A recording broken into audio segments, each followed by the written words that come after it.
So you got to go back in the archives, right? You got a little bit of Michigan, you got maybe some Baltimore, some Niners stuff you can look at. But at the end of the day, we're going to have to make some adjustments in the game, and that's what we're prepared to do. You had an update on Brock Bowers, if he's going to be at practice. Yeah, he'll be at practice, ready to go. We're good to go. Be at practice, ready to go. You mentioned having to make adjustments. Coach, almost double-digit games now as a head coach. What have you learned the most about that process, about what it takes to pull out those adjustments again? Yeah, just you got to be prepared. You got to think ahead. I mean, there's a lot of things that's going to come up in this game, either through personnel, scheme, a player that, what's his role, and then you find out at halftime. And that's what we really spent the last 2 weeks on. Even before this upcoming week, going into the Niners week, we're already, kind of dialed in on the Chargers. I think for all of us as a staff, and myself included, just to keep pounding away on film and go back as far as we can. And you don't want to chase ghosts, right? You want to go back and look at the 2011 season with Harbaugh, but maybe you do, and those two gentlemen been around each other, him and Greg Roman. So with any little tidbits we can do, we got a pretty good staff upstairs that does a great job of breaking down film. And then listen, at the end of the day, you got to make the adjustments, and the players got to be able to adapt to it.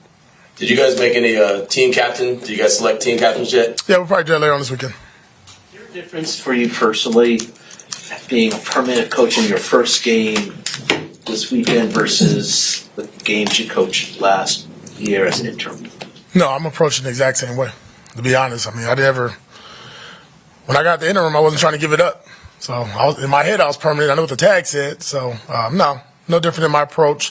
I do have more time to prepare, though, obviously. When that happened last year, I was in a 72, 96-hour window to get ready for a game. This has been a lot different, preparing, going through a whole calendar year, going through the offseason, going through training camp, just the process with Telesco as well with our roster, and really more importantly, our coordinators, right? Just coming up like, what do we want to be? What's our identity? What's our DNA? What do we want to look like and sound like when you guys watch us play on Sundays? Coach, you talked about the respect you have for Coach Harbaugh, and you guys were both linked to this job during the offseason. Do you internalize that different from a coach's perspective now, where maybe as a player that be bulletin board material further motivate you as a player, and it's different now as a coach? Or no, ultimate respect. If it's between me and Harbaugh, that's not a bad thing. AP standing here, though. You mentioned Brock will be back in practice. You're expected to be ready to go for Sunday? Yeah.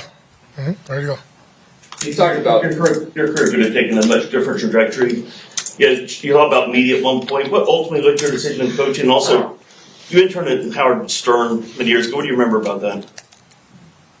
Howard Stern? I don't think we can say it in this room. we gotta have a happy hour. No, listen. The Howard Stern deal was great. I was doing a weekly show with the NFL radio on Sirius Radio throughout the season when I played for the Giants, and after we won the Super Bowl, just talked to them about media stuff and said, our interns. So I did Jamie Foxx and some other ones, and then they said, what about Howard Stern? I'm like, wow, that's different. That's a different fan base, and it was cool because the first day was really behind the scenes, kind of just to get to know how everything works via radio and how Howard Stern operates in his production meetings.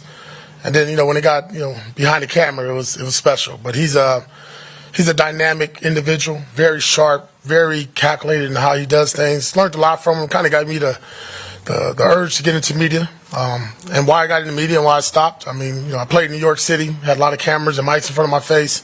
Played with Tiki Barber and Strahan, who got into media right away as well, good friends of mine. And, when I had an injury with my neck and couldn't play no more, had a lot of opportunities. So jumped in that. And putting on makeup and looking at a camera for 8 years was pretty cool in the AC unit, but I miss being in the locker room, miss competing, missing that fire burning in my stomach, that competitive drive, and got an opportunity to coach at the high school at Long Beach Poly, and the rest is history. Then I had opportunities to go to the league several times and just wasn't ready because I had other things going on business-wise, and when the opportunity came, I went full force. Coach, as you look at the two starts that you've had, interim against the Giants, now coming back to LA with the Chargers, has that given you any other kind of special meaning for you, being that you're facing like kind of a home crowd, home team in LA, and that the first one is interim Giants? No, it is cool going back home. It is cool going back home, but it's not about Antonio Pierce. It's about the Raiders. We're trying to get our first divisional win against a really good opponent who's going to be hella motivated, well coached, physical, tough. I mean, we got to bring our hard hats, so this is really not about me going back home. I get to go back home whenever I want to in the off season. So this is a business trip, and that's how we're approaching it. Another update, Jackson Powers-Johnson, is there a possibility that he could play on Sunday? Or I mean, he's ready to go. He's practicing. I mean, we'll all see how that works out. In the past, you've talked about your kind of welcome to the NFL moment. Do you remember your first week one as an NFL player? Just kind of like what's going through your mind, and specifically like how that kind of relates to your players this week now? Yeah, on the punt team, Tim DeWhite ran back the punt return. I thought I was going to get fired on the spot with Marty Schottenheimer. So that was my welcome to the NFL moment, even though it wasn't my fault. I'm out there with the other 10 gentlemen, but that was a little scary moment. But I think for all these gentlemen, especially our rookies and some of our young players, man, I think the cool thing about our team and our group is how they've rallied around one another and kind of set the expectations of what to expect, but you don't know what it's like to expect. Week one, I always say week one, the opening week of the playoffs and Super Bowl, those are a lot of different speeds of football. And it really shows up for some of the younger guys. And hopefully we prep them the way we prepare and practice. And I think they got some really good reps in the preseason. So now they just know to be amped up a little bit, and the guy across from you is the real deal. You talk about getting those good reps in the preseason. How excited are you to really see that starting defensive unit really come together in week one? Yeah, it's good. I mean, I think you look at the preseason and everybody's going to look at, some negatives and things that happen. But I think more importantly, it was a great opportunity for us to gel and get those things out the way early and make those adjustments. And listen, what you think you were doing in practice, that's not working. You need to do it this way. Or did you understand what we're asking you to do here with technique-wise or the fundamental or what the scheme was asking you to do? So when you can put that on film, that gives us a great opportunity to teach off of that.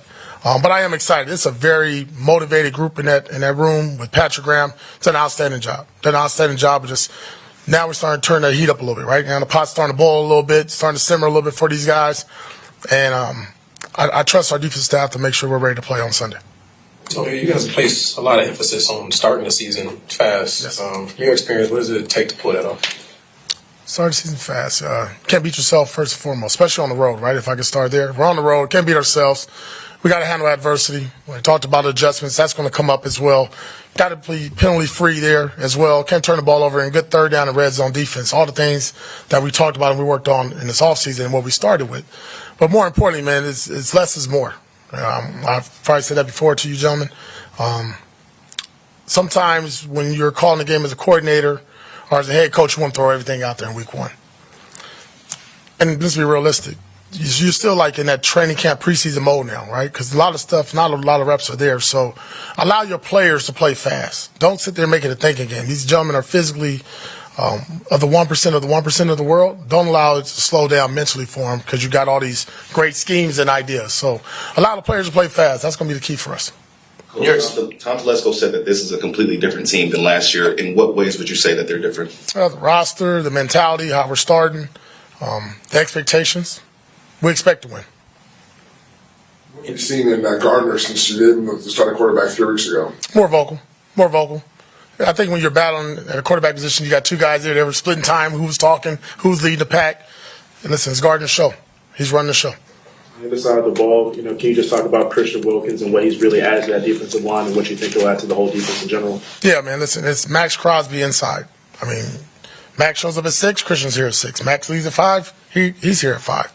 You watch him practice. I mean, it's a thing of beauty when you have two of your best players that work as hard as anybody on the team. But more importantly, he's a perfectionist. I mean, he wants to prove, and we all do that when you get paid, and even myself, you get in this position. I want to prove I deserve to get this job. Well, he's already done that, and that's why he's here. But he wants to be the best. He's striving to be the best, no different than a lot of our players on the team. But what I love about him is the teammate. He's a great teammate. He's a good person, man. You see him bring over a lot of these young defensive tackles and work with them on the side. Not selfish at all. He wants to win. In your experiences, what's the advantages or disadvantages from calling a game from the booth? And is there any conversations of having Luke Getsy upstairs or downstairs? That's a good question. I mean, Patrick Graham's career started on the field. And last year, he made the change. And I think it was beneficial to all of us.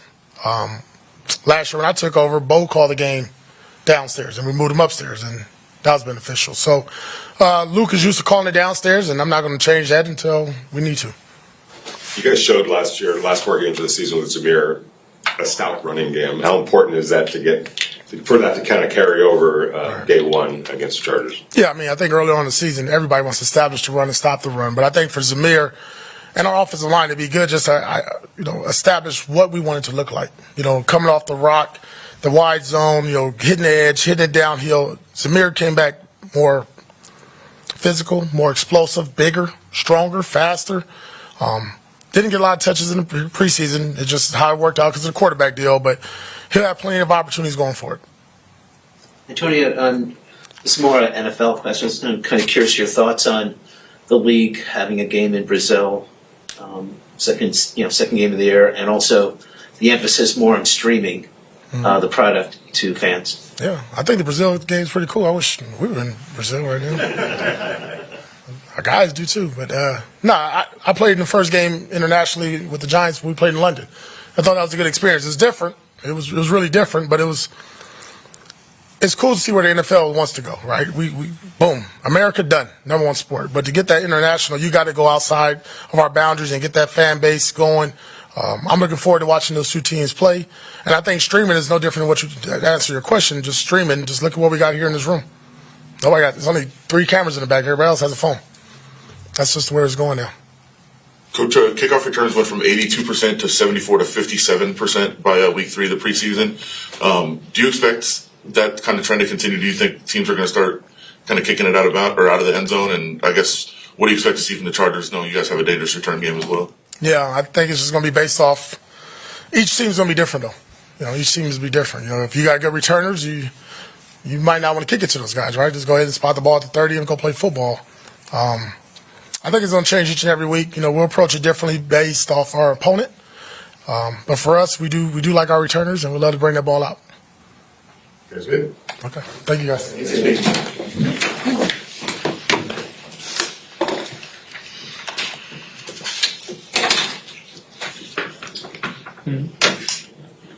Such an asshole for taking all those guys. Really?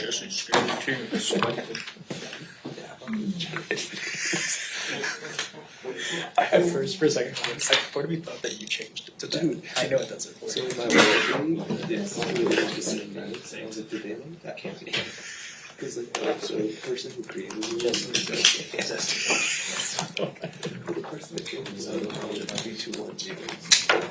that's pretty fun.